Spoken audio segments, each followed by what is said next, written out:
show you a little quick video on how to debone one if you don't have a saw. Brand's working on the back straps.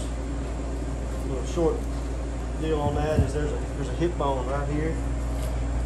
If you can't see where to cut, you find that hip bone, make a horizontal cut, make a vertical cut right down the spine, get you a nice back strap. He's got both those pulled out.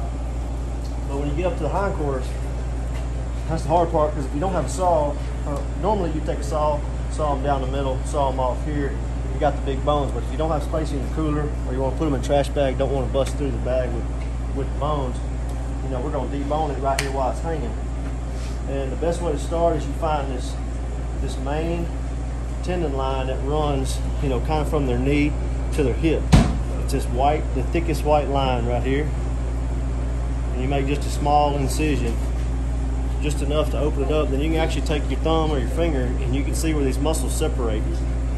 You got the quad on the front, you got a big roast here, and then it's going to separate again back here with the rump roast in the hindquarter, and then there's another piece right here that's a single muscle.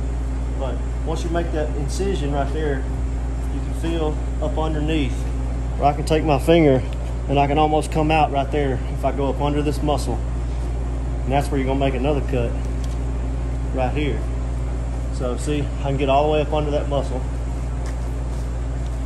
And you cut there. And the reason why you want to separate the muscles is because deer meat, the gristle and the fat and everything is on the outside of the meat. It's not marbled like a cow. So you want to trim all that off. If you just go to hacking and you don't separate the muscles, then once you get done trimming, you'll have a bunch of little pieces. You won't have a full muscle. So, made that cut. Then I'll take my finger again, I stick it up under this little muscle, and I'll find the separation between that and the round steak, which is right there. Make another cut. And then you just follow your lines down. So come back here, take my thumb, pull this fat down, follow the line all the way to the hip bone. And this one you cut deep right inside here. See, I can almost peel it off once you find that separation. Stick my hand right there and get around behind this hamstring. Cut the hamstring off from the leg. Pull it down away from that rump roast. See that's a single roast. We want to keep that piece, one of the best pieces on the hindquarter.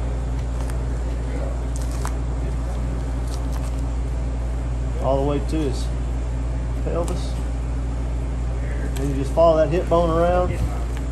And all that just peels off.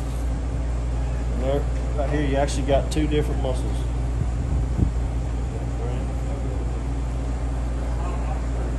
See what we got left? You got the quad. You got this piece that's kind of gristly and good for hamburger, but not good for steaks.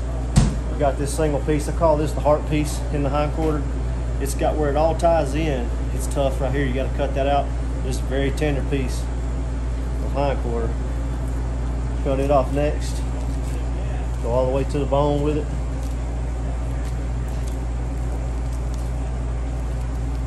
You almost peel it down just like a back strap. There you go. Single piece right there. Good solid piece of meat. Then I'll cut this tendon away, this gristle. Let it fall away from the quad. And there's that quad. So that quad wraps around the bone. It wraps around this leg bone. But you cut straight to the bone at the knee. Cut straight to the bone at the hip, all the way in. And then you just follow the bone down on each side, and it just rolls off.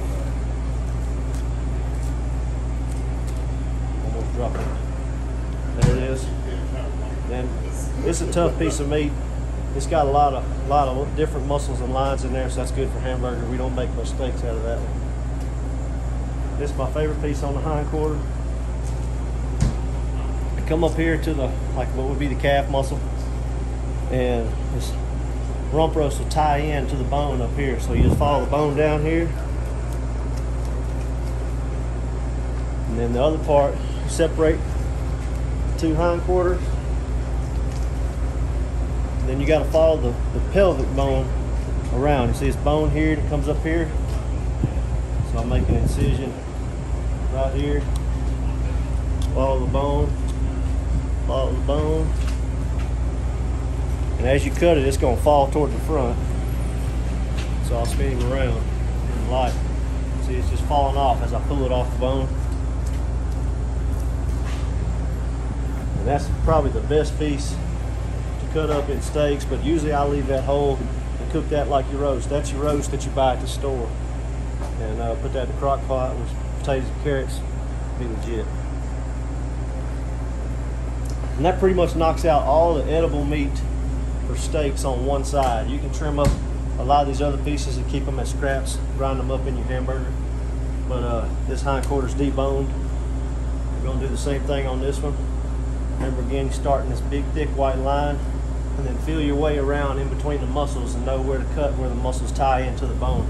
You'll be able to pull it all apart.